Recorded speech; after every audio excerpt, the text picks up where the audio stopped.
Hi everybody, Josiah here, also known as Chilling Silence. I'm joined today by Kurt Wuckert Jr. He's going to be picking through a whole bunch of goodies when it comes to the network upgrade for DigiByte, proposals, and what we've kind of got on the cards here. Kurt, do you want to take a quick moment to introduce yourself for people who are not familiar with you and what you do? Just tell us a little bit about it. Sure. Well, I'm Kurt. I'm a co-founder of Crypto Traders Pro. Over there, I do fundamental analysis. So it's my job to research deeply what's going on in projects from a fundamental standpoint. So a lot of that involves studying up on mining algorithms and hash power and who's doing what. On that end, it's made me sort of a protocol maximalist. Like I've come to really believe in the necessity of having a fixed and stable protocol. Not that a hard fork is necessarily, immoral, but it's not what's best for business. And so I've become something of a off-color Bitcoin philosopher. As such, I do a little bit of freelance work for CoinGeek and some other stuff, but I'm a big BSV guy. Despite the personalities, and I know the personalities are unpopular over at BSV. From a technical and a business standpoint and the game theory of the whole thing, I'm a big fan. So that's why I'm over there, and that's why I'm here to chat with you. Well, it's obviously great to have you as well because being an on-chain scaling proponent as well, our kind of philosophies align in that aspect. The reason, I suppose, for the hard fork here is to, number one, assist with the security, distribution of the network, but also to bring back that kind of social contract that people got involved with DigiByte for when it came to multi-algo, being the GPU, the CPU mining, ASICs, FPGAs, the whole works. So that's kind of the other side of the coin for us. And I'd love to hear your thoughts on that. How do we actually balance no, we don't want a hard fork, yes, we want security and distribution. Like, what are your thoughts on that before we kind of dive into this? I mean, for me, almost none of this stuff is a technical issue. Like, but blockchains work. They do what they do.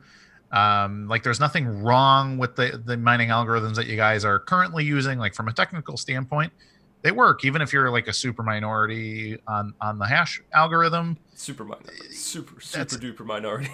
Right, but the reason that matters is always because of people. It's because of human incentives, right? So the software works, the network works, and in a vacuum, DigiByte is perfect, right? Sure, yeah. So the problem is that ultimately there are people who can destroy the network by various means, right? So there's a necessity there, or at least presumably. And so I guess that would be my first question. Why does DigiByte need to hard fork? What is ultimately wrong with the existing setup? Right. Well, so I think the biggest and the most... There's two kind of... And I think we talk a little bit about this under which algo should be replaced. So when we look at the likes of Scrypt, for example, we only account for about 1% of the current global hash rate, despite the fact that we know that there is a further 2 times more on top, which was there like last year, and now we look at Litecoin's hash rate, for example, is taken a real dive. Yeah, retraced 60% or something in 6 months, maybe more. The hash rate itself has gone back like 70-75% when I last checked. I haven't. Ouch. Yeah, it's a lot. But so we only make up about 1%. That in and of itself is not too bad when you look at the way that multi-algo works for DigiByte, and that the difficulty if somebody is trying to attack the network with just one algorithm doubles every 5 blocks. So every 5 blocks you then need twice the amount, twice the amount, twice the amount. So after you've gone, 15 blocks, you're up 8 times, 20 blocks, you're up. Yeah, keeps rapidly. So it gets exponential very quickly. Very quickly, which was basically why there was never any kind of like a hard cap on the number of consecutive blocks an algorithm could produce. Because it was kind of presumed that, look, by the time you're trying to do 10 blocks in a row, you need so much hash power, it's ridiculous. Yeah, what's the point? But we look at the likes of SHA-256, and I think let me find, because there's a lot of 9s in there. There is 4 99900% more. So DigiByte basically makes up 0.02% of the global hash rate. Okay. It's nothing. That's bad. Yeah. So when you kind of factor that in, that's obviously it's not an immediate like need. Most exchanges have about 20 confirmations as a requirement, so we're not going to see things like we've seen with Vertcoin.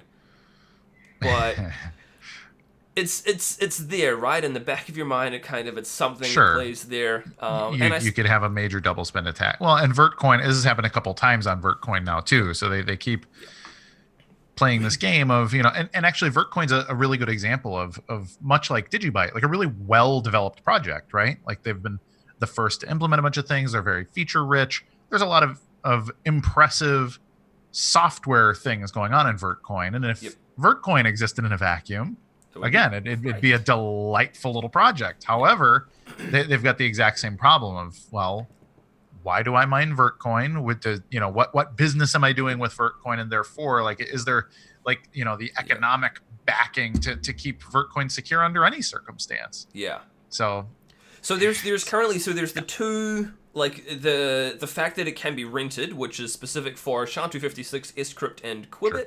Although with Quibbit you can only rent about 2/3 of the current network hash rate, so you're really not going to be doing anything with that in and of itself. Okay. But the difference with Skeen and Quibbit is that they're both FPGAs that are mineable on, they're both algorithms that are mineable on the likes of the Baikal X10 Giant, the Baikal G28, I think it is. I've got it written down here. And when you could swap back and forth between the two of them, that potentially also presents a risk in terms of if a pool operator were nefarious. Similar to the SHA-256 issue we have. So those are kind of the main reasons for looking into this. Sure. Like you mentioned, it's not that things are terrible at the moment. Like, everything's working fine, but it could be better. It could be improved upon, and this is one of those discussion points. Like, where do you draw that line? Is it up here or is it down here? Like, when do we say, yes, it's okay to hard fork? Mm-hmm. Well, and when do you split the community unnecessarily? Like, do you actually create a minority fork of DigiByte? If you do that, in which case, like, oh, good grief. Yeah. That's a big problem. And again, these are fundamentally people problems. And I think that's one thing that I've really grown over the last year or so to realize, that everything wrong with blockchain technology is people and game theory and incentives and philosophy. Yep. It's everything. Like, people talk about like gun violence, or they talk about all these, these political issues. It's like, well, guns aren't bad.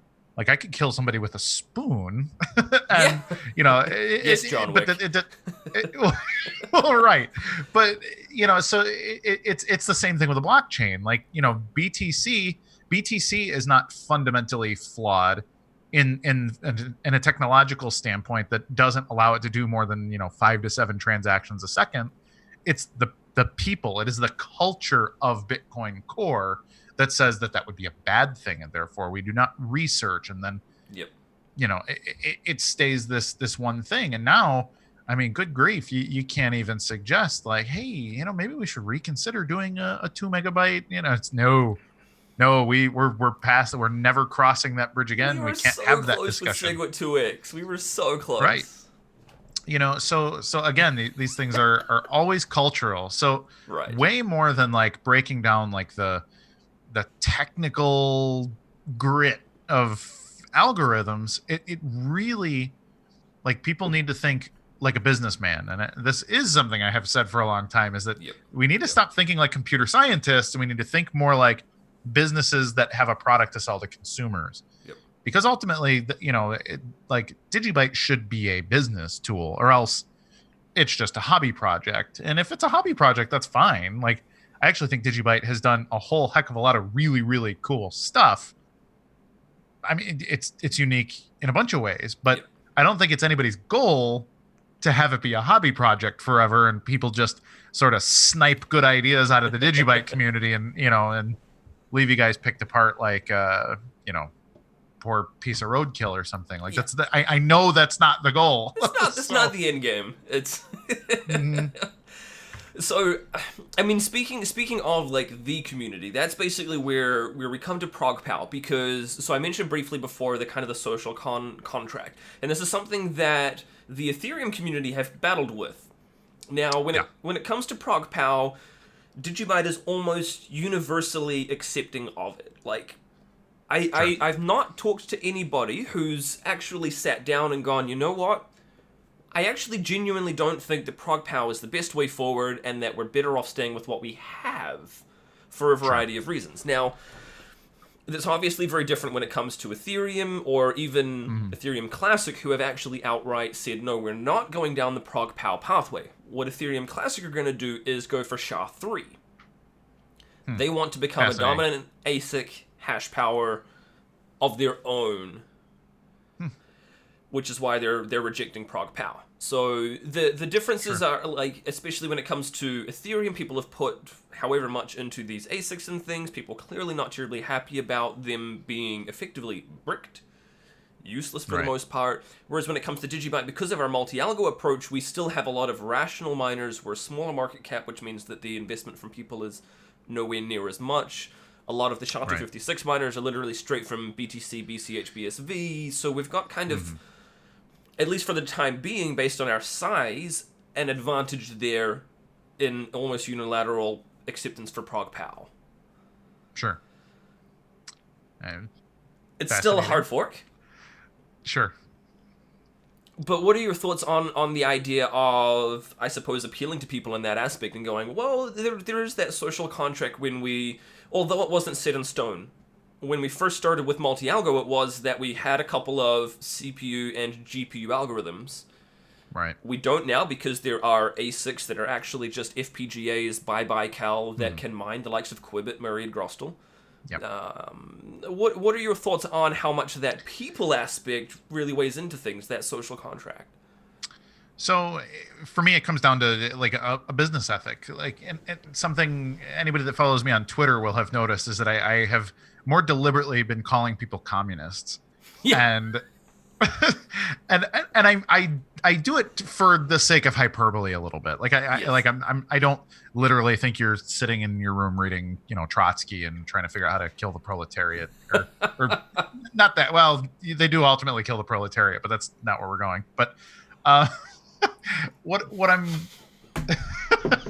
what my struggle what my struggle is when it comes to these kind of decisions is that you have these central planners that create a problem that rolls downhill and people get shit on at the bottom. Yep. And it's done in the name of doing what's best for those people. So when we talk about the social contract of DigiByte, that you would have an ASIC, a CPU, a GPU, an FPGA, these different algorithms, right? Is it that sort of, it strikes me as a pre-planned altruism. Yep. And had somebody asked me whenever that was 3, 4, 5 years ago, like, hey, should 5 years ago now with multi-algo. Yeah, but 5. Yeah. Like, hey, should we choose the algorithms based on these metrics? I would have been the guy in the room who would have said, absolutely not. And the reason why is because pre-planning the amount of efficiency with which someone can produce a block for the sake of profit is going to have unintended consequences and cause you to be forced to hard fork in the future, creating more and more division in the marketplace, because central planning is central planning and you cannot plan an economy. And the design of a blockchain is based very much on the principles of like hardcore, like Ayn Rand, Atlas Shrugged capitalism. That's what mining is. This is us competing for blocks. Proof of work is very much like, I am the most valuable person in the network until the moment I'm not. And the person who replaced me because right at that moment, he was creating more value for the network. Yep. And if he doesn't become the center of the network. He doesn't become the most valuable miner. He doesn't become. So this is the beauty of proof of work. This is actually my favorite part of Bitcoin.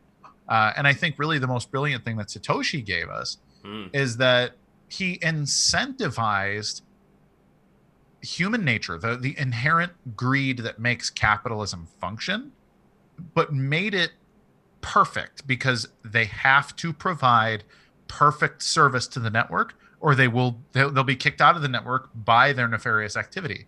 So coming back to how this affects DigiByte and how it affects choosing these algorithms is, first of all, these algorithms, some of them are, I don't want to say they're poorly designed, but they are uh, less deeply looked into than, say, SHA-256, which I think nobody would debate has been the most time tested and everything else as far as hashing algorithms go. Yeah. Which is why it exists on the largest network, and it it has the most efficient ASICs, et cetera, et cetera. So then coming back to an FPGA algorithm, or let's just say like Skein or Qibbit or whatever, these are inherently less secure because they are less researched, because there is less economic value that is being secured by them. So therefore, there's less economic incentive to do more research into how secure they are. And ultimately, I would say that if you cannot create an ASIC for an algorithm, it's because the algorithm itself is fundamentally useless, and it's being held up by some weird altruistic desire to keep, like CPU or GPU or whatever.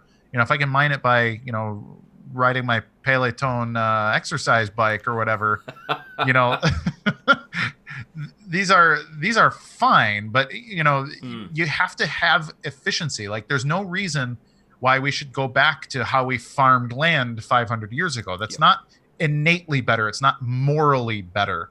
And for the same reason, it's not innately better or morally better to be able to mine on your laptop. It's just a silly worldview thing.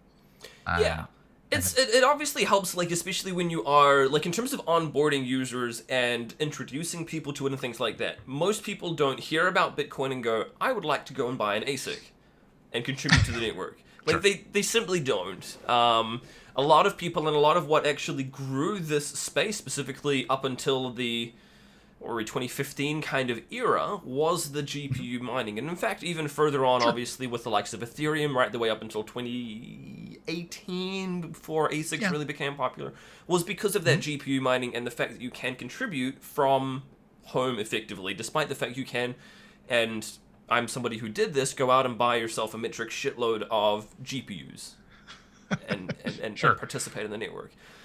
I don't have them anymore because that didn't quite work out, and you grow with life and things. But is that, like, what are your thoughts though? Is, I suppose, what's the best way of phrasing this? Like in an ideal scenario, ASICs are great for the security of the network, for sure, especially when you are a single algorithm. Sure. Do you think it matters so much for DigiByte having that split in order to, like let's say, for example, if that social contract didn't matter, do you think people would still be involved with DigiByte so much, or do you think they would have found something else, like BSV maybe? I don't know. It's a good question. I would come back to asking, like, why mine DigiByte at all? What is the purpose of mining? And not just DigiByte, specifically, like anything. Why do we mine? Why does anyone mine? Why is Ethereum mined? Are you meaning like from an end user's perspective, or are you meaning from like the security of the network perspective? I mean both. Like, why was the network designed to be mined, but why also why would some normal, and I've mined at home too, so both of us are in that boat. Like, hey, I want to have a crate in the corner keeping the house warm, right? Yeah. So especially during winter, your heater now makes you money, basically. Like, that was how I personally originally found out about Bitcoin, and I've mentioned this to people in the past. I heard you can print money from your computer. I found BTC. I printed like 0.1 of a Bitcoin. That didn't work out for me. I left it on Slush's pool even. Funny. And then I found Litecoin. After Litecoin, I found DigiByte, same sort of thing. So the idea being that you can mine and participate in the network. A, to profit from it individually, but B, also to, like, that, it's not quite altruism, but the idea that I can participate in that security for the network. Sure. Without having to spend tens of thousands of dollars on an ASIC, or at least, a few grand. Sure. Yeah, well, right. And so then that begs the question, right? And I'm the same. I've mined Ethereum. I liked GPU stuff, and I mined Monero for a little while, and then I was just profit mining for a little bit, which was probably just mining forks of Monero and stuff and whatever else. Just random coins that get sold in the marketplace straight away. Exactly. So, like, that's fun. I like it from sort of a hobby intrigue standpoint, like, teach myself some hardware, teach myself a little bit about, networking and distributed consensus, and that's fine. But ultimately, I was mining those coins because I found it interesting, and I didn't give a shit about the networks that I was mining on. In fact, I didn't even know what coins I was mining at many. You just get the BTC points. trickling in. Exactly. So I look at it and say, okay, like, how did I behave as a miner on a network like that? And ultimately, I don't care, because it's not about securing the network. So I'm not investing in their network. I'm literally just predatory. Yep. I am mining those coins. I am selling them as fast as I possibly can to get something that I value more. And so it's ultimately a waste. It's like, really, it's like a colony, right? It's like the East India Company being like, tell you what, we're going to show up here, we're going to strip mine, we're going to kill everybody at the end, and nobody's going to know it was us, and no one will be able to grow anything or live there for 1,000 years, and it'll be great. And that's kind of that's the ethic for that kind of mining. And so the reason I asked is because this is something people don't really think about. Like, yeah, it's cool to print my own money. I like that idea. However, it's not good for the economy as a whole if the economy as a whole stays so inefficient for my sake so that I can do that thing. And this is why I bring up communism more and more, because that's really what communism is about. Is like, well, I really need corn, but I'm not good at growing corn, and I don't want to buy corn, but I deserve corn, don't I? And then we're sort of lightly enslaving everyone to my worldview, and it just keeps getting worse and worse and worse, because the incentives aren't about creating the best corn for the best price for the best people. And there are victims on both sides, obviously. Like, there are victims of capitalism, and there are victims of communism. And so it comes down to a worldview thing. Like, who is being sacrificed for the sake of this economic system? And in a distributed consensus, in a proof of work cryptocurrency, when you keep that level of entry low, you're sacrificing the value of the entire network for the sake of the least common denominator. And I know that sounds critical, and it sounds like, but that's like, why we're here, like, to be critical of these upgrades, right? And I understand that, because I've been that guy too. Like, I Monero literally shit on me and made it that I couldn't GPU mine anymore with all their changes in algorithm and stuff. I was like, man, I can't keep up. Yep. And and it's interesting, because they were doing it to make it more CPU mineable, and now they're RandomX and that whole thing. But ultimately, like, I was someone that got left out in the cold because of that, and that's okay, actually, because it taught me that I don't actually value Monero either, and I need to be pursuing, like, for the sake of cryptocurrency being able to take on worldwide economics, so worldwide capitalism and whatever else, it needs to compete like that matters. So we can't be making concessions for Kurt or Josiah. We need to be doing what's best to take on the economic titans of the universe. And if you're not thinking that way, if the DigiByte community is not thinking, how do we absorb everyone and how do we become the most valuable thing in the universe, well, then it'll never become that, because you're aiming too low. And I actually, that's my main criticism of the entire cryptocurrency space. This is what pisses me off about BTC and Ethereum and everyone else is, well, we're just this little thing and we're going to fit in this little box, and that's great. And I say, no, that is not great. That is bad. That's not what I signed up for. You're selling yourself short. Exactly. Like, whoever became a great race car driver or a basketball player or anything by saying like, yeah, I'm going to stay in the slow lane. I'm going to, I'm going to do a little bit of this and that, but I want the rules of the game to continue to make it easier for me to not have to improve.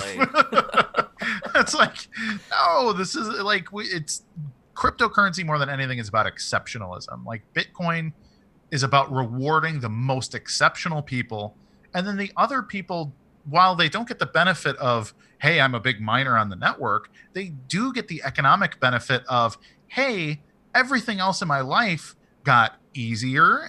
The friction of my payments went way, way down. The integrity of my data went way, way up. And then therefore, you can go build another business that benefits from that increased speed and increased data integrity. I don't have to be technical at all, but I can still benefit from a blockchain that really, really, really kicks ass. And we're not doing that. Almost nobody is even attempting to build a blockchain that runs like an F1 race car. Everybody's keeping it small. They're content with being the Model T. Exactly, because it's their hobby project, and people gotta get out of this hobby project mindset. Like, no big business operates out of somebody's basement. None. Well, it's one of the things as well, I suppose, when it comes to mining. Like you mentioned, operating out of somebody's basement. So a lot of people do start out of their own basement in terms of their own mining and things like that. One of the things that I've heard it explained as is that you are effectively paying like protection money, basically, to your local thug in terms of the miner. For them to not double spend on the network. That's why they get those rewards. They get both the upfront block rewards and they get the transaction fees as well. So does it matter then like who the thug is? This is I'm gonna get messages about this later on going, Joe, it's not the best way for you to be explaining mining. No, it's not. But like, does it matter then, provided they are still offering you that security? If you're paying, like, let's say your local street thug versus the Italian mafia, I don't know. That's kind of where we're at, I suppose, when it comes to the likes of ProgPow, RandomX. We've got other CPU-based algorithms that are on the line. I mean, like you mentioned, so I think it was actually before we started filming, the RandomX itself has been audited. And who was that primary auditor? Where were they? I know they've gone through a number of audits. The big ace is Trail of Bits. Of Bits is like, they're like the crack team when it comes to like software security auditing. So having had Trail of Bits go through it line for line and say, hey, RandomX gets the thumbs up, that is a big feather in their cap. So that's not insignificant. So I think more like from the community's perspective, if they like, so we've had a really good chance now to actually hash out what do we think about hard forking and in general. Should an algorithm be replaced? Is it okay, I suppose, that DigiByte, like, kind of to wrap this area up, is a minority in that hash rate to the point of 0.02%? Like, give me your thoughts on that one, then. It's a bad spot to be in. It's not great. It's not a great metric, especially if you look at who the miners are. And this is a conversation that's had in the Bitcoin Cash and BSV communities as well, because we're hyper low as well compared to BTC on the SHA-256 algorithm.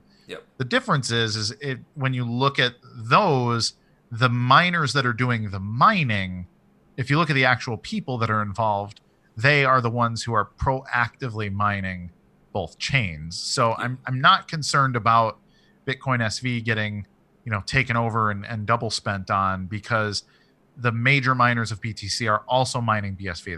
They're proactively and voluntarily mining that chain for a reason. Almost like they're hedging their bets, like. Exactly. So again, it comes back to human incentive, like I've said a few times now.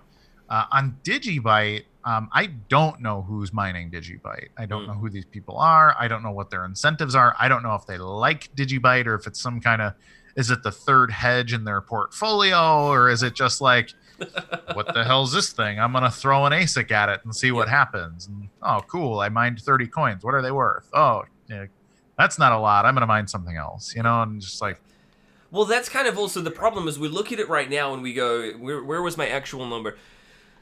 The DigiByte hash rate could be doubled by a mere 350 S17 pluses. So the S17 plus is efficient enough that if somebody has 350 of them, or we have 350 individual people who all have just one each, the hash rate could be doubled. So, I mean, that's not highly distributed. Sure. In any way, shape, or form. Like, that's not a very... Right. I mean, so obviously for us, it only makes up 1/5 of the network.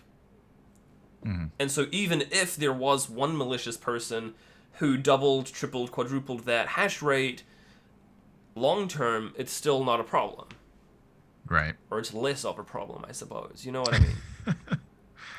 So, I think your bigger problem, again, I think there's this discussion about tech, like these percentages or, why, like how many ASICs and this and that. And again, like I think the discussion needs to be more, and I don't think we're going to solve everything in the universe on this chat, but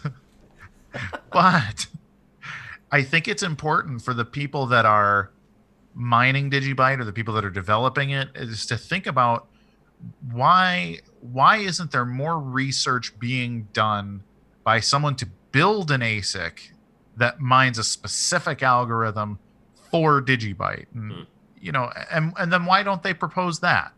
Because somebody with, like, first of all, that's someone you can trust. That's that expensive signaling, right? A costly signal is an honest signal. So if someone were to come out of the woodwork and say, hey guys, I spent the last 2 years building ASICs and building my own algorithm, and I really think it should be DigiByte's new algo because I really want DigiByte to do all these different things, and I put my investment into it because I really, really care. That would be the kind of guy you'd want to work with, right? And so we need to ask, the DigiByte community specifically needs to ask, why does that man not exist? Well, like, why is there a discussion right now about, hey, should we fork in Monero's algorithm or Ethereum's algorithm or whatever, or stick with Litecoin's algorithm, or so that, like, that right there is a problem. Like I see a bunch of bids for, hey, can we be number 2 on all these different algorithms? And it's a rough spot to be in an economic standpoint. So my encouragement would be, who is going to focus on being number 1? Like, who in DigiByte is going to step up and lead and say, hey, you know what? We shouldn't be worried about what Litecoin's doing or what Dash is doing or anybody else. How do we absorb their business? How do we absorb their great minds?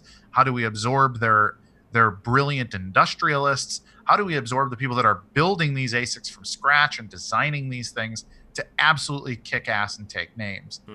And then we don't have to have a technical conversation anymore, because the economics of it will have that conversation for us. Yep. And like, why did the nuclear bomb get created so quickly? It wasn't even an idea 10 years before it was actually being dropped over Japan. And the reason is well, the biggest, baddest minds in the world were competing for world domination. So it was like, we started World War II with propeller planes, and, only Germany had machine guns and all these different things. By the end of the war, it was jets and nuclear weapons, and everybody had machine guns and all. And it's like, so it's that desire for, like, you know what? If I don't absolutely win this, we're all dead. And that mindset creates solutions way better than anything else. So, I mean, go ahead. Sorry. I know it's not the it's not the most kumbaya, like, Yeah. hey, we're gonna get through that. Like, it's definitely like, oh shit, we could lose, right? But that's what lights the fire under everyone's ass. Like when you realize, like, you know what, we could just straight up get orphaned and we'd be screwed, right? And so that's how we create a better competitor. And I want DigiByte to be so good that it forces everybody else to have to really deal with it. Like that's good for Bitcoin SV and Bitcoin Cash and everybody else. It makes everybody say, oh shoot, DigiByte could show up and eat our lunch. We better do X, Y, and Z better too. So it makes all of us better faster. I want the best competitors in the game, period. Well, so in that kind of a vein, do you think that in terms of, like you mentioned, being like okay with being second to Monero with RandomX, Sure. do you think that specifically is RandomX the algorithm, or is that specifically CPU mining? Like if we tweaked RandomX so it was not directly 100% compatible for whatever reason, and now it's RandomX 0.1 or 1.1, whatever.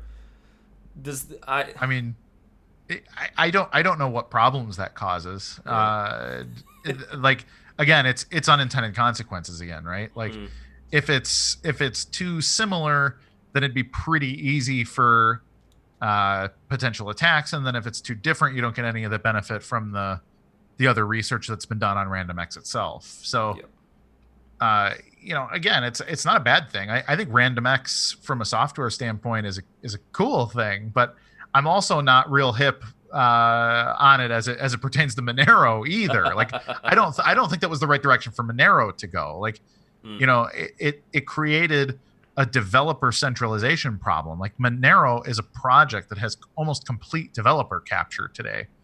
And you know, the miners, as you know, as someone who was a Monero miner, I just kept getting the finger from basically Fluffy Pony and his crew of you know, of geniuses that know better than me because they know C++ software, you know, and like what the hell. So that's actually one of the things that we've got down under the how should this be implemented section is we talk about replacing the algorithms. So I actually got 2 points there that I want to discuss, because you also mentioned being the best in an algorithm, basically. Like being number one is obviously pretty good. So at the moment, DigiByte is number one in Quibbit, Skeen, Autocrypt.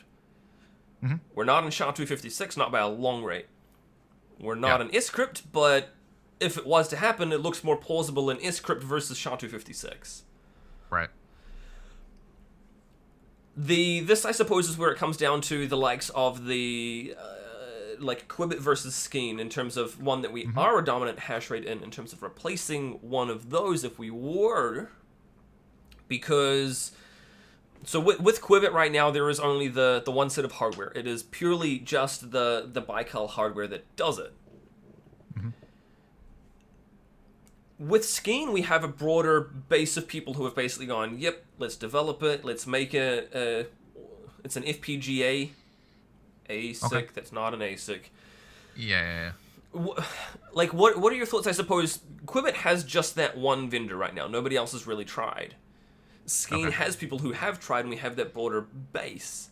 So what are your thoughts, I suppose, if we were to do, like, replace Quibbit or Skeen? Does it matter that we've got, like, the Quibbit miners could all be moved across to mine Skeen, because that same hardware can do both? Or do we say, well, the people who have made a miner for Quibbit, there is only one right now, and they have been dedicated. What are your thoughts, I suppose, on that? Like, that's it sounds to me like the best thing would be to get away from SHA-256. Like, it's the one that's losing the most. Like, the SHA-256 miners are the ones that care the least about DigiByte. So it would make sense, in my opinion, and I know it provides the most security to the network probably, but or maybe not. I mean, I know that the algo should, but is it roughly equal the amount of blocks that each algorithm mines? Yeah, well, it's supposed to be an equal 20%. We see that it is within a margin of error of about 0.1 to 0.2% over time. Okay, so it's real close. Um, let me think real quick. So this is this is being the economic planner, right? Yep. So if I would definitely not punish the people that have put the most work into that algorithm, especially if you're the number one on that. It would mean that like Quibbit and Skeen can both be mined On the same on hardware. similar hardware. Yeah, well, that's on the Baikal hardware specifically. Okay. So those people are the industrialists that care about DigiByte. Yep. Those people should not be punished for their dedication to the algorithm that mines DigiByte. Sounds to me like SHA-256 miners couldn't care less, and probably Scrypt are in roughly the same boat. Yep. Primarily Litecoin miners. Yep. So, I would look at one of those, which may be unpopular, but it would strike me as a way to, reward the valuable people in the network. Which I guess then brings us to the next part of how should this be implemented, which I've kind of discussed 3 different options here, because hard forking is always difficult. Sure. Like you say, it's you were effectively, when it came to Monero, you were pushed off the network. Yeah, I was trimmed. Yeah. Yeah. So we're pretty lucky, I suppose, when it comes to prog POW. We are almost universally in acceptance everywhere that I have seen that people want it. The miners, the community. I'm hitting my desk. I'm so excited. Like, people want it, so it's going to be more of a case of which one do we think we should replace. And from the sounds of it as well, SHA-256 looks to be the biggest, like, most problematic up front. But we have the option, because we are multi-algorithm, instead of just replacing one and calling it a day and then having to do another hard fork 6, 12, 18 months down the line, we can plan that now. Now, obviously, there are a few caveats there in terms of we still need everybody to achieve the consensus initially, but then we can basically say, let's pick block 11 million as the first one, and then block 12 million to bring in another algorithm. And we can do that with just the one hard fork. Okay. Which makes life easier from the social standpoint as well. Right. But then, like you mentioned, we've also got the case of, well, code auditing and doing the testing, and there's a lot that goes on behind the scenes. Sorry? Yeah, it's a big undertaking. It's a big pain in the ass. So, but I think you would almost unconditionally agree that it would be better to do one than multiple? Or are we trying to preempt something too much here, do you think, in terms of if we were to say, right, let's pick, like, for example, prog POW and Verus hash, maybe, to implement those two and in the one core upgrade? I mean, God, it's a tough question, because again, like, what may not bug me at all might just really piss off 20% of the people on the network, right?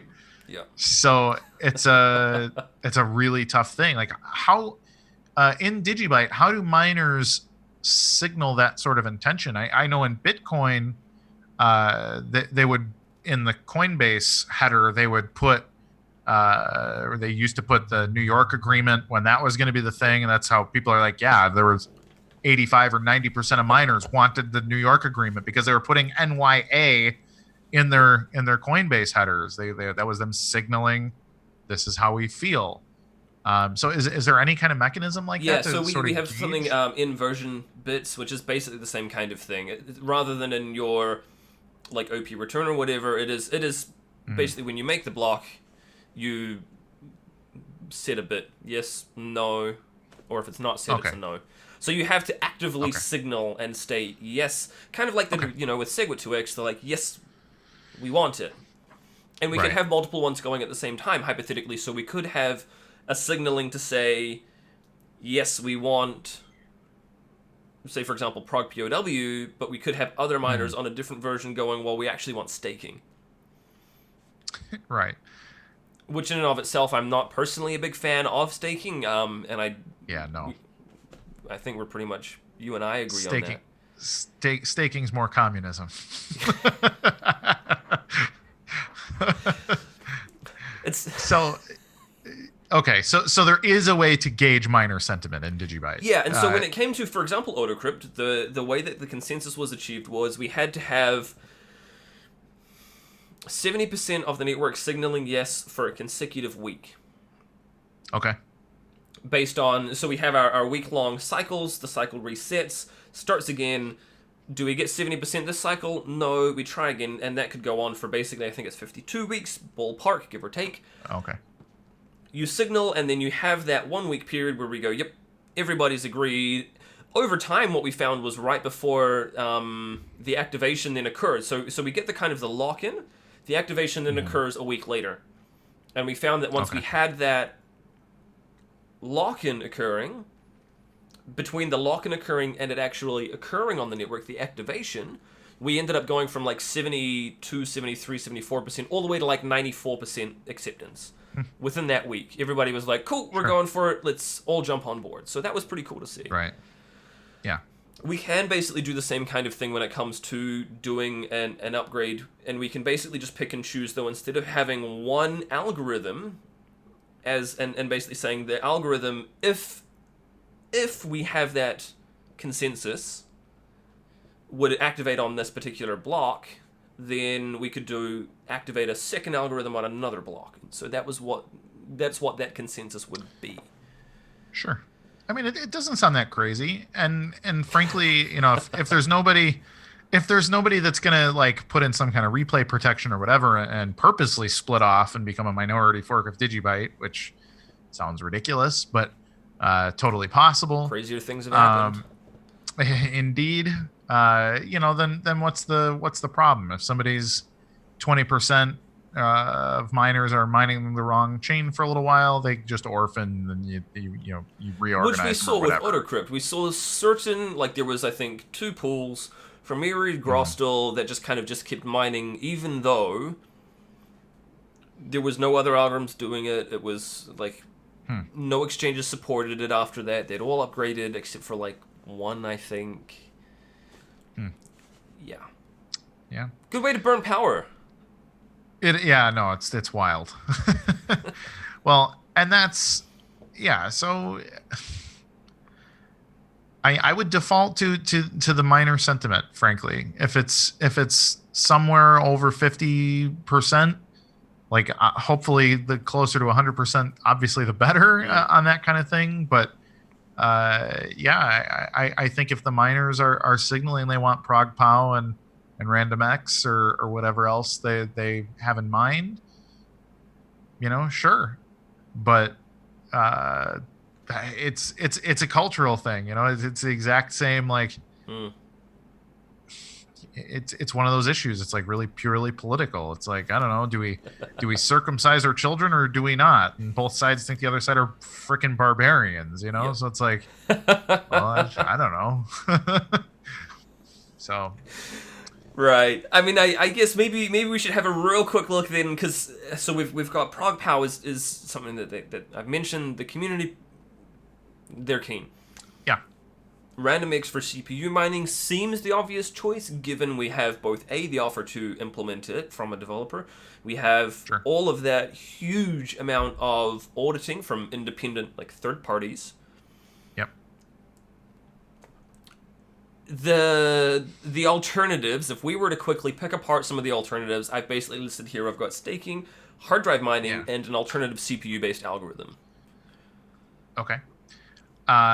For the record, hard drive mining is not something I've ever heard of, so I'd be real curious to hear like the 2-minute version of whatever the heck that means.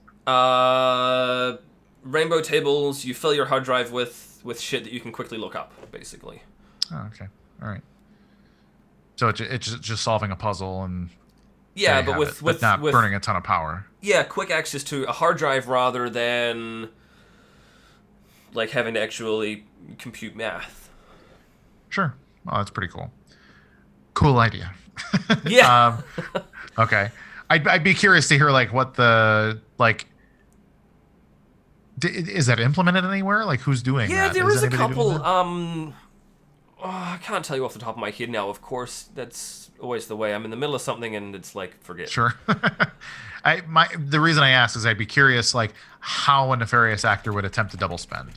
So like what's the double spend ability? How do I govern if it was a pure Right. HDD mining network? Like how would I? You would basically have more hard drives and faster, quicker, easier lookups than other people, I suppose. Interesting. So what I like about that is the potential for research and development into hard drive technology making my life easier. Yeah. So so if you've got a shit ton of solid states, then you're gonna have faster access times than anybody else. Absolutely. Again, this is unfortunately something that I don't personally know about, but I've seen it being suggested. So this is more of a case of me like wanting to represent all of the options that have been put out, despite the fact that hard drive mining has an even more minority compared with staking. So, sure, yeah, it's interesting. So, I mean, it does. It seems interesting. Like I'm fascinated by the notion of it. it is. It's interesting. Until I was like really, really sold on the idea, I would give that a pass because it sounds like way more experimental than the other things. So rather than try to test it. Right. Like, why not go, to RandomX or ProgPow, which both have, like they're being used for way more high value and that kind of thing. So presumably have had better research and development done on them. And then staking, I actually think staking, like I said earlier, staking is communism. Like so there's a couple of things. There's a couple assumptions about proof of stake. The first assumption is that proof of stake is good for the price because people are not selling their coins, right? So it's taking coins off the table, theory. Right? Yeah. They're locked up. So they're not getting supply. dumped. Your circulating supply is now diminished. Correct, and I think at scale that would be the case. Like if the world was using the network, that would be the case. However, in practice, no proof of stake coin was able to hold their gains during the bear market any better than actually BTC held its gains better than almost anything. The other couple of exceptions, like the last year or so, has been stuff like Tezos and Link and BAT. So like, and a couple of exchange coins, I think, where they're centrally controlled. Right, which, whatever, they make their own rules. So yeah, if we look at the economic incentives there, it doesn't really tell us much. Like, okay, so proof of stake does not take enough off the table anyways to hold up the price during a downturn any better than anything else. Secondly, the reason that I say that it's like communism is because it's very much about creating a false hierarchy under the pretense of we're doing what's best for the whole. It's better for the environment. Blah blah blah blah blah. But what you're actually doing is you're putting in like a hierarchy of voters that vote for you, but you have lost your ability to even attempt to compete for a role in governance. And whoever it was staking first can presumably stake forever because how do you catch up to someone who has a head start on you? Like the rich are going to get richer because, especially if they don't sell it, if you have. I mean, that's one of the things as well for us as we look at it and we have Bittrex have, I think, around about, give or take, 10 or 15% of our entire circulating supply at the moment. Correct. Yeah. So if Bittrex that's exactly stake, it. like, right. They immediately become the biggest staker, which would make them the largest player in the governance of the proof of stake aspect of the coin. Yep. And that's not necessarily something that you want done by Bittrex. And we saw similar things with EOS. This delegated proof of stake, like, oh, this is going to be great. We're going to have, well, who controls it? Well, primarily Bitfinex, because they were just staking customers' EOS that was held in their wallets. Yep. So, you know, you I get mean, this this isn't thing where anything, as a kind of a disclaimer, this isn't anything against Bittrex, and Bittrex have actually been really good for DigiByte. They've been, like, sure, I think they're now our longest term supporter in terms of an exchange. yeah, and actually, I have nothing bad to say about Bittrex. I'll talk trash about Bitfinex and a whole bunch of other players all day. Bittrex, I think, actually runs a very healthy business in a basic sense. They've been around for a long time, and prove that they're not running some kind of an exit scam nightmare or whatever, like many of the others. So yeah. But they still do have 10 to 15%, which they could stake all of it, or heaven forbid, if there was some kind of a security breach and one person made off as a result of breaching Bittrex with that whole wallet, then... Right. Yeah, then you're talking emergency hard fork governance issues and whatever else. So, and that's the real problem. So it's not even the wealth consolidation. So the wealth consolidation aspect of proof of stake reminds me very much of how central banks were built up. But the governance aspect of proof of stake is the part that really reminds me of like Soviet style communism. Right. So let's not mix together Soviet communism and central banking as a governance mechanism on a terrible blockchain. Idea. Yeah, it's a really, really, really bad idea. The incentives are terrible. So I would write those off right off the bat. Right. But as opposed, sorry, go ahead. No, you go ahead. The other CPU-based algorithms, though, you mentioned, say, for example, only being second best with RandomX. Or with ProgPow, like, I don't actually know how many others. I know that, like, Bitcoin Interest and a couple of others have ProgPow.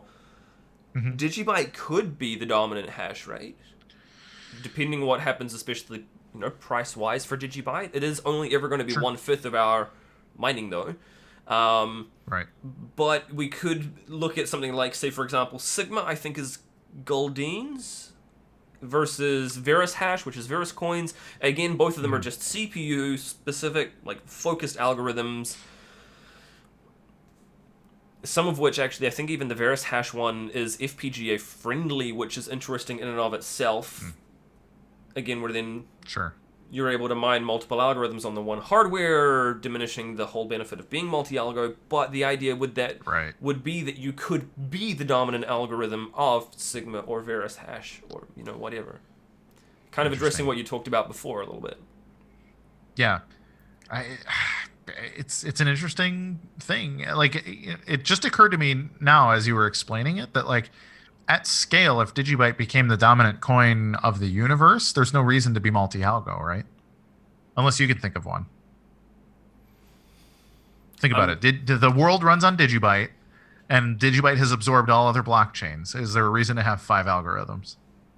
Initially, from like a, say, for example, from a security perspective, not specifically, but from a participation perspective, sure. I would still argue that you could have...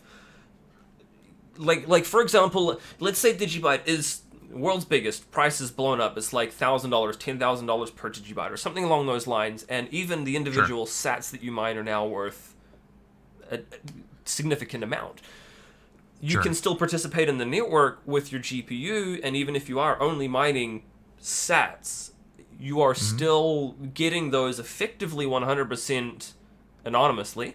You haven't gone through KYC, AML, anything at all like that. You have what are effectively 100% untainted, untraceable at that point coins. So to be able to participate in that, like even if you have to mine for a month and you get yourself however many dollars worth of DigiByte using a GPU, there's still benefits to that. Sure. Okay. I'm just thinking out loud. No, it's a great thought though. I mean, like, shouldn't that, like you mentioned with BSV, isn't that kind of like the end goal is to be that world dominate? I mean, yeah, sure, it's not always the most popular perspective. A lot of people want to sit around, hold hands, and sing Kumbaya, but that's ultimately the end goal. Is to have a project succeed, to have DigiByte grow and be more than just a hobby. Right. Well, and that's really it. The goal is to create so much value that even if you hate everything about BSV and you hate Craig Wright and you hate Calvin Ayre, that the other ancillary benefits of doing business with that currency outweighs whatever distaste you have for it. Yep. And that's been the story of the US dollar over the last generation or two, is that all of our enemies do business with us, and that's good. It has been a good thing for the United States. It's not good for Iraq and Afghanistan over the last 20 years. It certainly wasn't good for the Soviets. It has been real good for everybody that has swallowed their ego and said, you know what, let's just do business with these American assholes. Yeah. And that's created a good thing. Like, I'm actually a big fan of like our relationship with China. Like Donald Trump wants to talk about this trade war and we're getting the shit end of the stick. And it's no, we probably would have been at war with China 20 years ago if we were not tangled up in a business relationship with them. And now we're at a point where they need us to buy their stuff, and we need them to manufacture the stuff we buy. And that's a good thing. So we've got this relationship where, I mean, China and Russia have been talking for 20 years now about we need to create our own money that we can trade oil in across the open market. And it just comes down to like, we'll just keep using the dollar. Like, we'll just keep like whatever, because we need each other. Yeah. And so it doesn't matter that, we have a distasteful president, or that we, whatever, they don't like Big Macs or mumble rap, but they're accepting our culture because we're worth doing business with despite the things that are unpleasant. And that's the real goal of a proof of work coin. And so ultimately, for DigiByte or BSV or for anything to exceed or to succeed, if DigiByte became the primary thing that business was being done with around the world, I would say, like, you know what? I didn't see that coming. I didn't pick DigiByte early. However, I'm not going to take some political stand and decide not to engage with the worldwide economy because I don't like autocrypt, right? Like that's insanity. And so, and it's the same thing. So the short version is yes, every blockchain should be seeking to provide economic value that people cannot ignore. And that's specifically what I like about the higher level app development and stuff going on in BSV. Yeah. Like the Twitch social network, for example. Weather SV. It's like, you know what? Weather SV or Uptime SV or Kodo or all these different projects are like, hey, do you want to get paid in micropayments for the stuff that you do? If the answer is yes, there's a whole bunch of stuff. And we've got a bunch of BTC maximalists on Twitch generating a few dozen BSV transactions a day. To me, it doesn't matter. They're telling me how stupid Craig Wright is, and it's like, that's fine. You are literally paying me to have this conversation right now. Yep. And have that conversation all day. Right. Let's fight. But that's the point, is that it's the same thing. Like, create so much value that they're like, okay, I'll buy a little bit of this to engage in your economy, because that economic, the tool matters. It doesn't really matter what blockchain you're using if the tool you're using on top of it is giving you value. Yep. So that's again, that mindset that needs to change across anybody that's honestly competing. In terms, like, how I'm trying to phrase this delicately, and I feel like I'm probably not going to. In terms, that's okay. I feel like I've been rough on DigiByte. And oh no, it's we knew coming into this that this was basically the two of us going to be doing, like, playing devil's advocate across. Like, this was not going to be a lovey-dovey, huggy, feeling great about everything. This was going to look at the more nitty-gritty, the why not. Yep.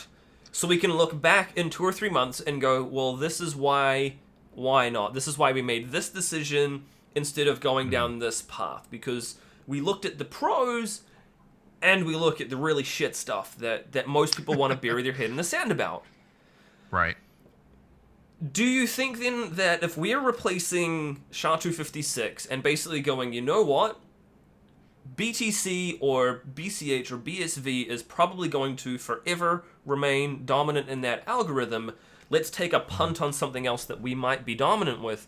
Do you think that is also still a worthwhile perspective? Or are we kind of just kicking the can down the road a little bit?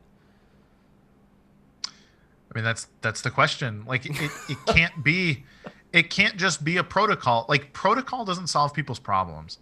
I'll give you a little preview for an article that I'm writing right now. I'm talking about format wars, like VHS versus Betamax. Like this is a protocol war, right? And this is what all blockchain wars are too, is we're saying like, no, like my protocol is better than your protocol. And at the end of the day, nobody gives a shit, right? So like HD DVD versus Blu-ray. How familiar are you with the way that war went down? HD DVD should have been it was technically superior. Exactly. But Blu-ray had However, Sony. Exactly. They were smart enough. Sony was smart enough to bundle their protocol into the PlayStation 3. Yep. They also had their own movie studio that was putting out content exclusively on the format, and they were able to manufacture the discs in such a way that was ever so slightly cheaper than HD DVD. So they negotiated better business deals, even though their protocol was technically inferior. And the brand, like what the hell is a Blu-ray? I mean, DVD had the DVD Association involved with it and lost. A fun fact also, the DVD is still to this day more popular than the Blu-ray disc. So, but HD DVD couldn't hack it. And the reason was not because of the technology.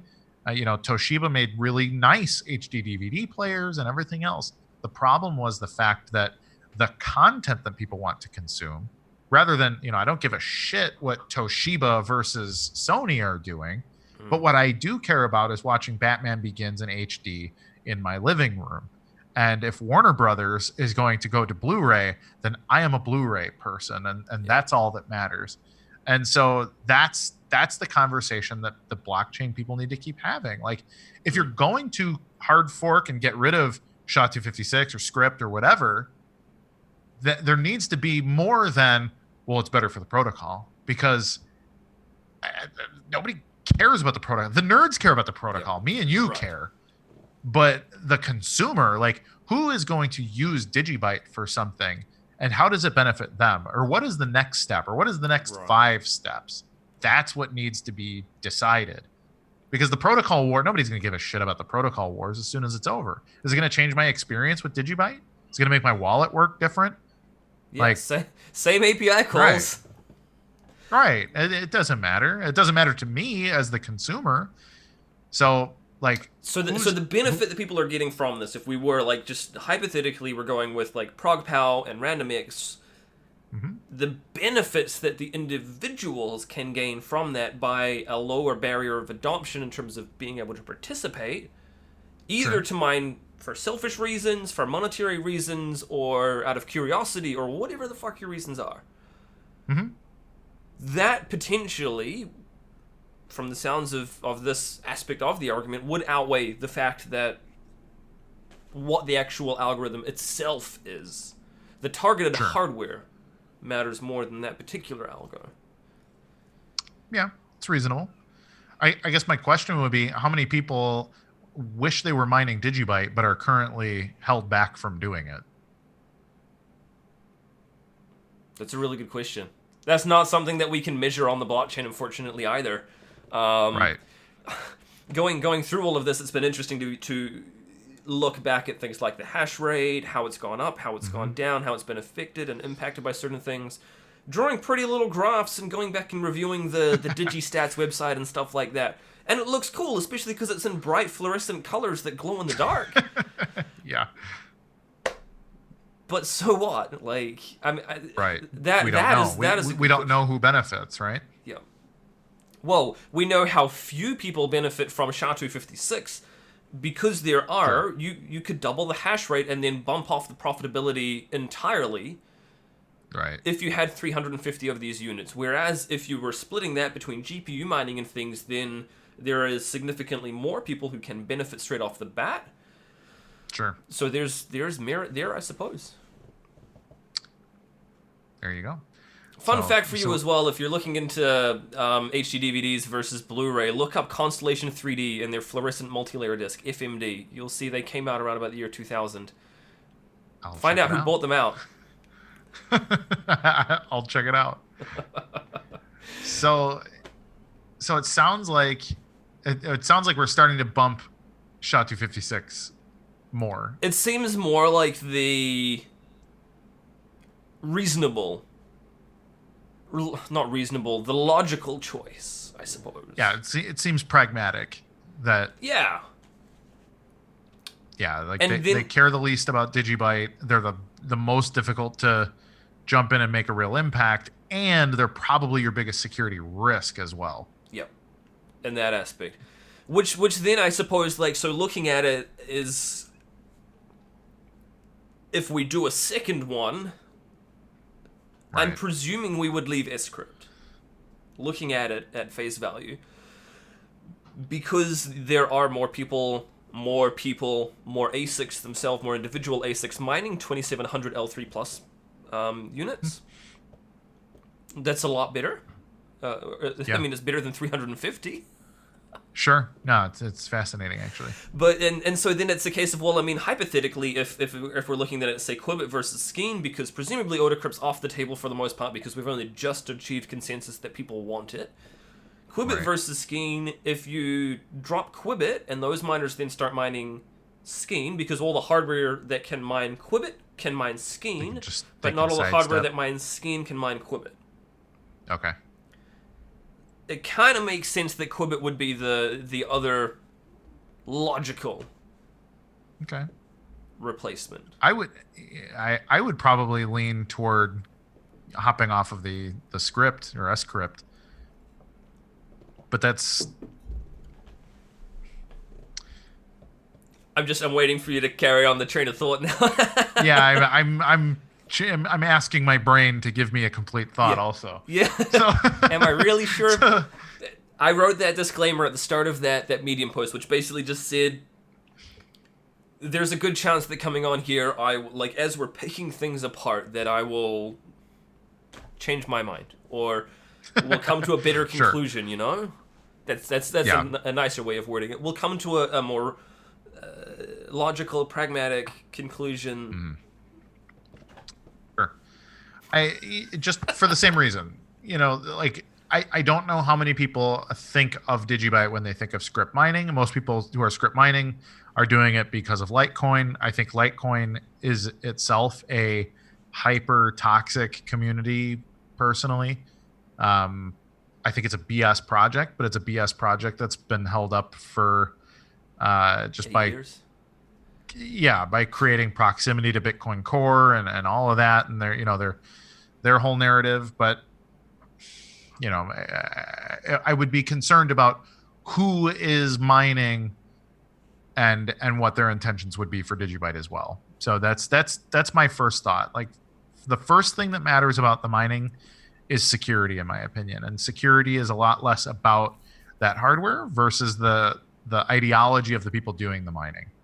So I would worry that if DigiByte begins to climb up the charts and become a bunch of other things and start to actually become a real competitor to Litecoin in various ways, that we could see Litecoin miners basically start to cause more and more problems. Like the Litecoin people would see DigiByte as a threat in that regard. So it would not be good to be the smaller player in that fight. I suppose, like, even as it is right now, though, with us having 1% hash rate, at most they would be able to get, I think we're talking like somewhere like 12 to 15 blocks, give or take. Okay. Sure. Even if we had a couple of pools collaborating, like scrypt pools collaborating together to try and be a pain in the ass. Sure. So it's not too bad in that aspect, but at the same time, and then after that, the rest of the network would basically, we'd have a bunch of the other 4 algorithms all going mining as the scrypt difficulty dropped back down. Sure. So it couldn't break things long term. It's not like we could go, right, we're going to mine 10 blocks, release them to the network, mine another 10 blocks ourselves with no transactions, release them to the network. They would have to stop, drop down, and still retain only that 20%. It would be a case of like 10 to 15 consecutive blocks, though. So maybe in that case, that 10 block time is now 2.5 minutes, in which case we're basically Litecoin anyway at that point. Yeah, seriously. That's pretty funny, actually. Yeah. So, so then what's the other vector of attack? Like, can you nice hash the other algorithms or? Well, so you can nice hash Quibbit, Okay. and I don't know at this point why you can only nice hash Quibbit, and not Skeen. Yeah. So Skeen, you'd actually have to own the equipment. So if you wanted to murder DigiByte, you'd have to buy a bunch of FPGAs. Yeah, well, the thing is like if we're talking about the Baikal, like the X10, which has been around since the end of 2017, for example, that can mine both Quibbit and Skeen. But Okay. we've got other players out there. We've got a couple of different vendors, different FPGA miners, Black Miner being one of them, and theirs will only do Skeen. I'm presuming this is because that's all that they have the bitstreams for, that they've written themselves, Right. custom written for their hardware, of course. They could potentially do likewise for Quibbit, I suppose, but they have done it for Skeen. Okay. Interesting. So I'm just trying to think of like what would it take to murder DigiByte? Do I need to control three out of five algos in order to? If you so this is how we've kind of worded it in the past. If you have, I think it's 93% of, like, let's say Iscrypt, and then you have 33% of all of the other remaining ones, Okay. you are still not going to outpace the main chain. You might temporarily, just with Iscrypt alone, get a few blocks in a row, but Okay. as the other algorithms where you only have 33% in kind of catch up, your chain is going to have a lower work over time. Sure. Okay. Interesting. And so when we look at it, I suppose, with Quibbit versus Skeen, if Quibbit mining was replaced, those miners would just mine Skeen. Or could just Right. mine Skeen. So we wouldn't be losing any individuals as such. Whereas if we go the other way, the Skeen miners, certain people that are mining Skeen, could not jump over and mine Quibbit. So we would Gotcha. be like ostracizing and pushing away some of them. Sure. Some of them. Okay. So I guess like it sounds like it almost doesn't matter how much, and that's actually the beauty of the multi-algo, is that it doesn't matter if you're a minority on a whole lot, because the attack vector is still really, really complex to organize. Not that nobody would, but I could see, if DigiByte began to really tear it up and Take off. cause waves, then people would want to potentially, if they were invested in something else, but it would be a nefarious actor and not a, whatever. So I'm curious. Like, so it brings me back to like, then why change at all? Like, what is the real benefit? Like, what is so bad about the status quo that it's worth having the discussion that potentially pisses off a portion of the community? Yeah, well, I suppose it is that security and the ease of which somebody could be nefarious. So like you mentioned, if things go well and we start shooting up both in value, market cap, whatever, changing is also going to make it more difficult for somebody to be nefarious, even somebody who is already well equipped, perhaps like a mining pool operator, for example. Okay, sure. So, I mean, I guess that in and of itself is still is that a reason to hard fork on the regular? Probably not. Like, we have Monero that are doing it every 6 or 12 months, whatever. Right.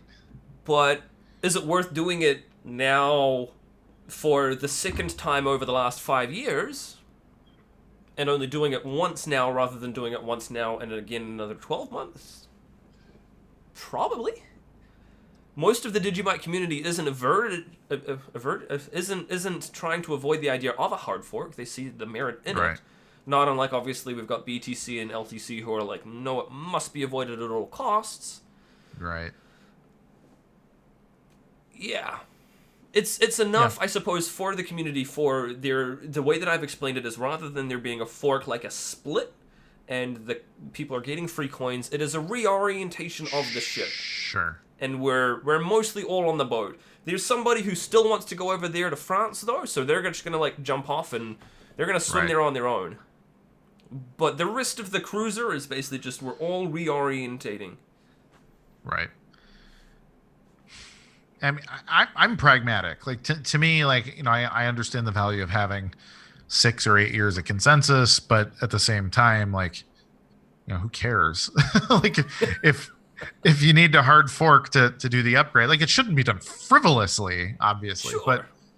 but if it's the right decision to make, I mean, BSV is doing the same thing. BCH has it built into their ethos, is that they just fork every 6 months. Yeah, every 6 months period, just as a, like, hey, come up with something to improve for the next fork date. So it's like, ticking time bomb to the next upgrade. You better have something cool written, So like, Yeah, what happens if you get to a point and it's like, I don't have anything to show for the last 6 months because we've been so busy with stuff. I think they've kind of been there.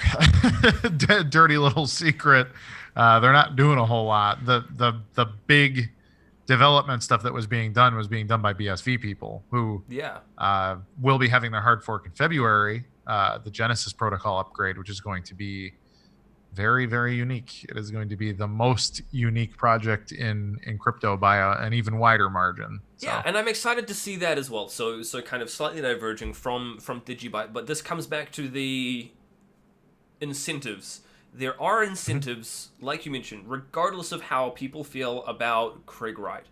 I can't stand the guy, but I see a lot of merit in using BSV with all of the things that have been built on top of it. Your Weather SV, Twitch app, all of that sort of thing has value to the point where, like you say, over time, people might look at it and go, well, I'm just going to put aside my personal opinions, my personal differences, and use it because it is where the value is, and it's where I need to interact and do business, and yep, that's a lofty goal. It's a great thing to strive for. It is, and that's, in my opinion, just a study of economic and business history. Those are the players that win. So that's that's the idea, and that's my encouragement for DigiByte too. I mean it when I say, like, I want DigiByte to make the right decision, because I want you guys to become a really killer competitor that is worth beating, right? Like, it's the same as, like, Michael Jordan wouldn't be fun to watch if everybody else sucked at the game, right? Like, it'd be lazy. So that's kind of the point, not to mention I also have, like, a bit of DigiByte from back in the day too. Like, I've, I'm not enough to make me rich, but I've got a couple wallets. But do some work around. For us, guys. Well, yeah, right. So, but it's that mentality too. Like, hey, I'm an investor. It's like, come on. Yeah. But yeah. So the point is that ultimately the decision that needs to be made on this algorithm thing. Like, first of all, I'm not entirely convinced that doing the hard fork is the right thing, because I'm not convinced that the algorithms that are being used are necessarily a problem. So I think that's the first thing that really needs to be established is what is the benefit of doing it versus staying the same? Because who knows? I mean, somebody might invent some really kick-ass algorithm in 2 years, and then it's actually, maybe the SHA problem or the S-script problem actually is a problem. And then you're like, oh, okay, cool. We'll add, ProgPow 3.0 or whatever the hell exists. So, so that's a thing. But then on the flip side, I don't know. It's rough because, like, there's so many little things to break down. Yeah, it is about very complex in terms of, like, so much meshes together. Yeah. I mean, I suppose with in response to that last like, statement of perspective, what we can do with this upgrade is simply put it out there and say to the miners, do you want this? Like, there is no obligation for them to actually do it. Sure. If like, let's say, for example, hypothetically, we put this out there and we go, right, we're going to do ProgPow and we're going to do it, like, let's start signaling this is the block that we would activate it on, or if we pass that block and then we get consensus afterwards, it would be a week afterwards. And then the miners just go, we're actually cool with things as they are. The people who are still running the current version of DigiByte, as well as the next version which we put out with that ProgPow, both of them would still work in complete harmony and unison. Right. If that consensus was not achieved and then 12, 18 months goes down the track and it's abandoned kind of thing, you could still run both of them happily. So in that sense, so what? Right.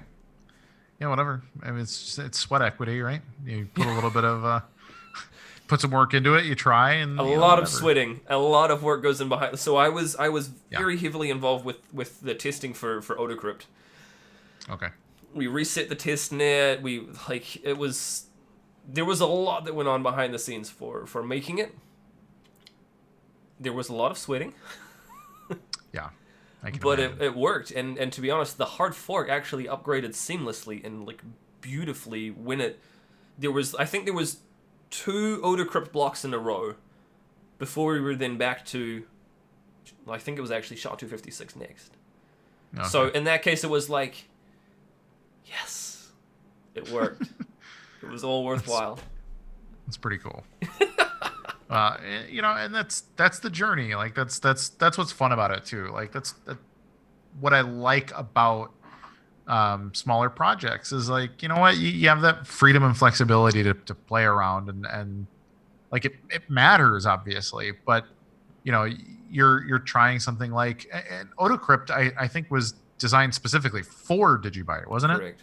Yes. Yeah. So that's a cool thing. That's a big accomplishment to have come up with it and figured out how to implement it and everything else. So, I don't know. I wish we had a really big punctuation mark at the end of this thing to say, all right, we solved it. This is crystal clear now.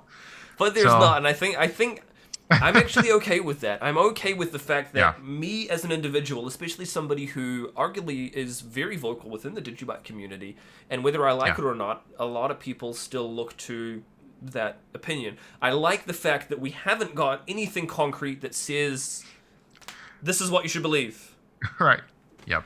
This is definitely something where people can make up their own minds. They can weigh up those pros. They can weigh up their cons. We've hashed them out a lot more than was just in that brief table. Yeah. Yeah. So it sounds like a journey. One more question. How many hard forks has DigiByte gone through? Just protocol upgrades? A few. I think we're on 4. Right. 4 hard forks, maybe more. Maybe it's more than that. So we did. We've got from the launch. We've then got DigiShield. Mm-hmm. We then have the multi-algo hard fork. We have multi-shield. We then did DigiSpeed, where we sped up things. We then have the DigiSync hard fork, where we changed further things. And then we've got Autocrypt. So that's 6 so far. Okay. And DigiByte's been around for 6 years, right? Yeah, 6 years as of this weekend.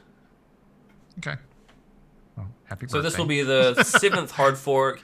It will be the 8th core version because Sigwit, which was a core version upgrade, was soft fork. So. Okay. Yeah. Interesting.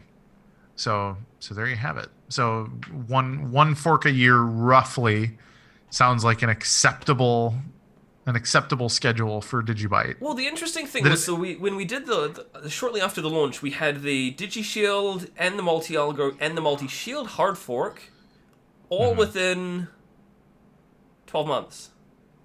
Oh, okay. So rapid fire. Yeah. And then after that, we had the DigiSpeed hard fork was in 2015 when we dropped our block timings from 30 seconds to 15.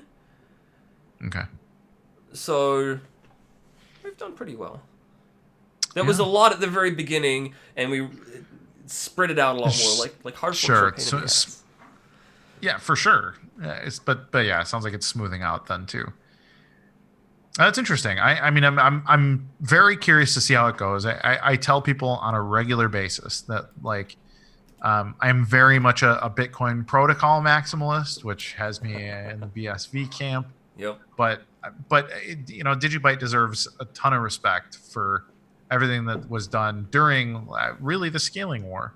The whole scaling war about Bitcoin created all of this huge opportunity. It would be a good thing for the developers of DigiByte to be part of the conversation in the Bitcoin community today, but they can't because Bitcoin Core locked out anybody that doesn't fundamentally agree with their entire worldview. Unless you want smaller blocks, in which case... You're right. Yeah. Yeah, you can go be friends with Luke Jr. and whatever. But he's an interesting fellow. But it's a good thing. So I'm really interested to see where it goes, and I'm very happy to have more conversations about it too. If you guys come to a definite like, all right, we're doing an either or, like we've decided on this path or that, like I'd be very happy to come have another conversation about it too. Cool. All right. Hey, look, thank you so much as well, because I'm aware we've been going for 90 minutes now.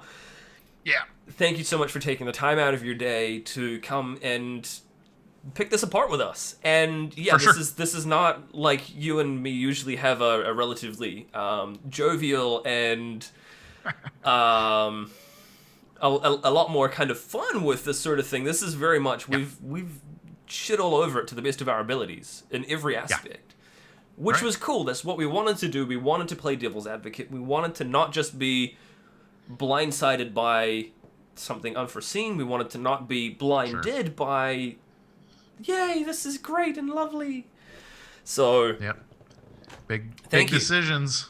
Yeah. No, it's my pleasure. I appreciate you reaching out. I always appreciate the invitation. And I am grateful for our friendship as well. So thank you again, Josiah. Thank you so much for your time. If anybody wants to learn more about you, if they want to hit you up, ask you a little bit more about SV, or maybe just to thank you for coming on here, what's the best way for them to do that? Probably Twitter. You can find me Twitter at Kurt Wuckert Jr. I'm that handle everywhere, so you can find me on Telegram or wherever else. CryptoTradersPro.com will kind of link out to all of the other places. If you're a Facebooker, we have a huge Facebook group as well. The Crypto Traders group has about pushing 55,000 people in it now. Which was actually how we originally met, was you were doing fundamentals and looking at DigiByte, and that was a couple years ago now. Wow. It was, it's probably going back to 2017 now. My goodness. Time flies. So, yeah, sure does. So, hit me up. I answer all my DMs. I'm very happy to talk to anybody about anything. So, thank you again for your time. For everybody watching, hopefully you've enjoyed this. I know we haven't given anybody any definitive answer. What a terrible way to end this. Sorry. All right. Thanks again, Kurt. Have a good one, man. Take care. You too. Take it easy. Cheers.